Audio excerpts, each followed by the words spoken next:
Okay, children, continuing with chapter 5. Today, now we are on the last segment of this chapter, and we will talk about cell division, which is there on page 65. Now, if some of you have old textbooks, you may not have this portion of the theory of this. So, I'll be sending you a pic also of the theory which is there with regards to cell division. Notes I have sent, but suppose you want to read the whole theory because this was introduced later, so in some books it is not there. Now, for growth and repair of cells, cell division is there in our body.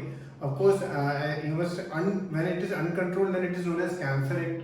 Because cell keeps on dividing indefinitely. But in controlled manner, we have two ways in which we can do this division. First is mitosis.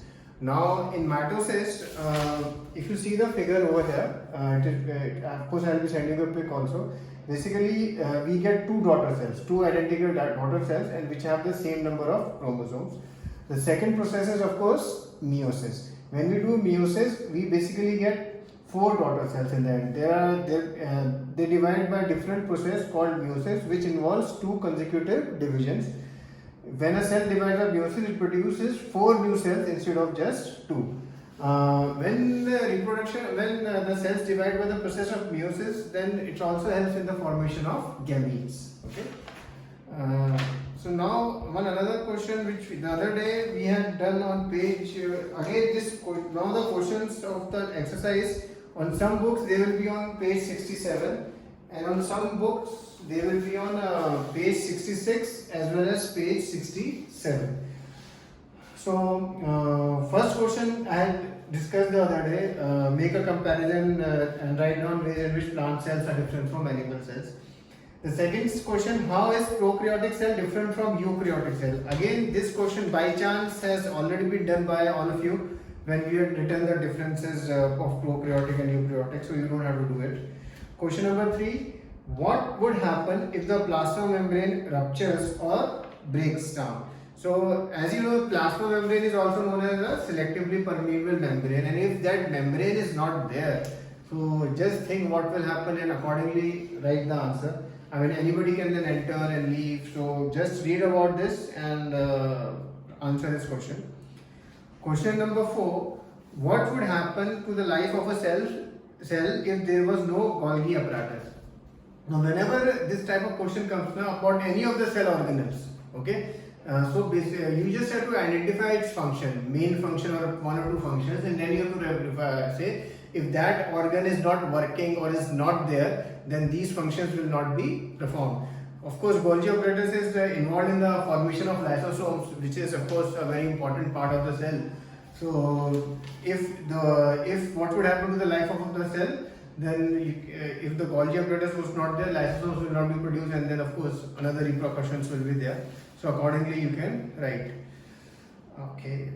The next question is, which organelle is known as powerhouse of the cell and why? That day we discussed it is basically mitochondria, and why? Because of ATP molecules. You can, of course, you have to write this answer properly. It is there in your notes also, and you can see from the textbook also. Where do lipids, proteins constituting the cell membrane get synthesized? This question is very, very clearly answered in the notes, so just go through it or in your textbook also. So the other day I was giving you an example of how things are asked from in between the textbook. So that's how these questions are sometimes. Okay, so you have to read the theory carefully, you have to learn it obviously carefully, then only you will remember. How does amoeba obtain its food? This also we have discussed. What's the name of the process? How does it engulf the food? Just read. Osmosis, I think we have already done, so question 8 need not be done. Question number 9 is an experiment. Let us see this experiment. Carry out the following osmosis experiment. Take 4 peeled potato halves and scoop each one out to make potato cups. Basically, you know potato aloo. He wants you to make katoris out of it. Scoop out the middle portion of it so that you get 4 katoris, okay, of aloo, of potato. Put each of these cup in a trough containing water. Many children have this confusion. What is trough? Trough is basically a utensil in which water is there. Basically, water is there, and he wants you to keep this cup in that trough. He says keep cup A empty. In cup A, he does not want you to put anything. Put 1 teaspoon of sugar in B. Put 1 teaspoon of salt in C. Put 1 teaspoon of sugar in the boiled potato cup D. Now one potato cup here is totally boiled. Okay. Of course, when you know obviously when you boil anything, all the cells will die. Anyway, so now keep these for 2 hours. Then observe the 4 potato cups and answer the following.